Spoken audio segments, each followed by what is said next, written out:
Finance से जुड़ी latest information पाने के लिए फिनोवेशंस अपडेट्स को सब्सक्राइब करें और नोटिफिकेशन पाने के लिए बेल आइकन पर क्लिक करें।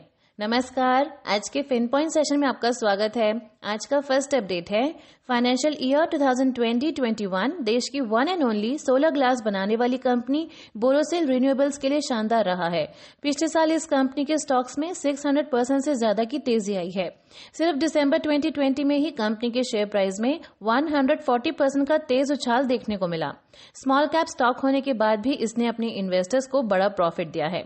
आपको बता दें कि बोरोसिल रिन्यूएबल्स का मार्केट कैप 5,000 करोड़ रुपीस से कम है।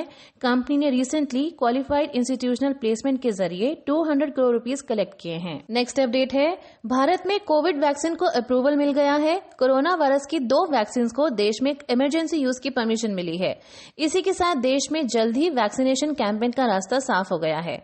अब दुनिया के दूसरे देशों ने भी वैक्सीन को लेकर भारत की तरफ देखना शुरू कर दिया है।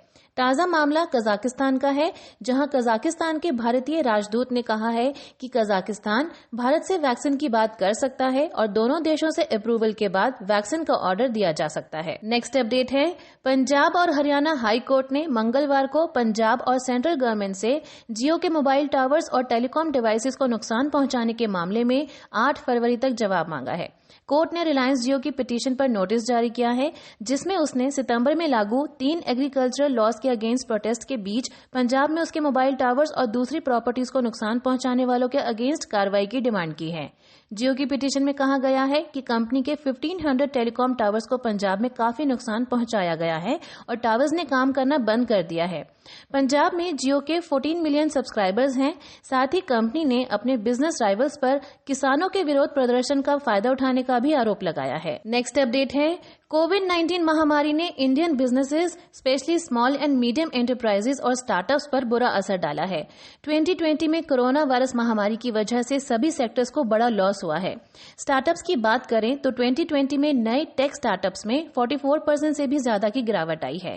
2019 में जहां नए टेक स्टार्टअप्स की टोटल संख्या 5,509 थी, अब वो 44.4% कम होकर 3,061 रह गई है।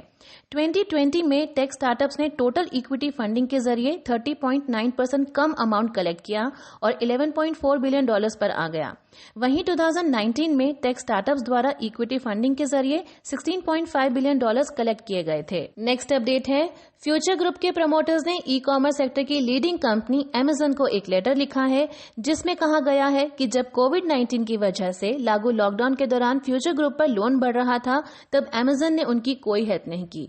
ये पहला मौका है जब फ्यूचर ग्रुप के प्रमोटर्स ने अमेजन को लेटर लिखा है। फ्यूचर रिटेल के एसेट्स को रिलायंस इंडस्ट्रीज को बेचने के सौदे को लेकर दोनों पक्ष फिलहाल कानूनी लड़ाई में उलझे हुए हैं। किशोर बियानी और दूसरे प्रमोटर्स ने ये लेटर 31 दिसंबर को लिखा था। लेटर में कहा गया कि मार्च से अगस्त के दौरान जब ग्रुप का रिटेल बिजनेस लॉकडाउन की वजह से बुरी तरह प्रभावित हुआ था, उस समय अमेजन का रवैया भरोसेमंद नहीं था। नेक्स्ट अपडेट है, सेंट्रल गवर्नमेंट ने पब्लिक सेक्टर की टेलीकॉम कंपनी भारत संचार निगम लिमिटेड यानी BSNL की 4G सर्विस से फॉरेन कंपनीज को बाहर रखने का फैसला किया है।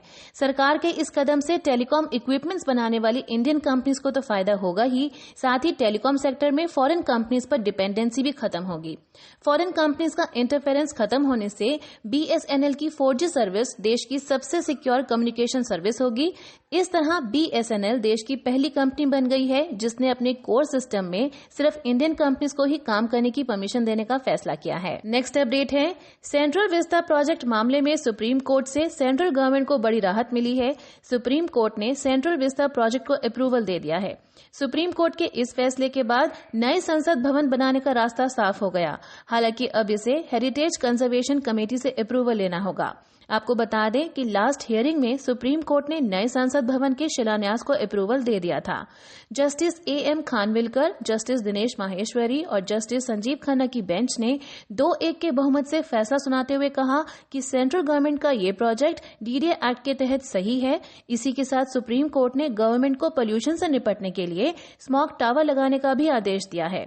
आपको जानकारी के लिए बता दें कि central vista project 20,000 crore rupees का है। नेक्स्ट अपडेट है, national capital region transport corporation ने दिल्ली मेरठ RRTS प्रोजेक्ट के न्यू अशोकनगर से साहिबाबाद तक के 5.6 किलोमीटर के अंडरग्राउंड स्ट्रेच के कंस्ट्रक्शन के लिए एक Chinese company Shanghai tunnel engineering company limited को कॉन्ट्रैक्ट दिया है।